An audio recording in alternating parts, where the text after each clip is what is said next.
నూతనమైన కృపా నవనూతనమైన కృపా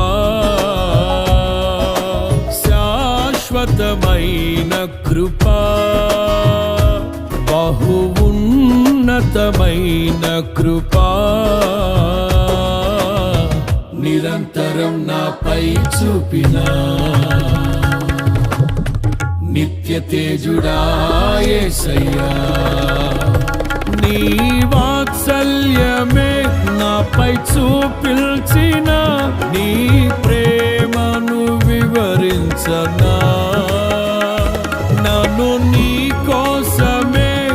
ఇలా బ్రతికిల్చిన జీవాధిపతి నీవయ్యా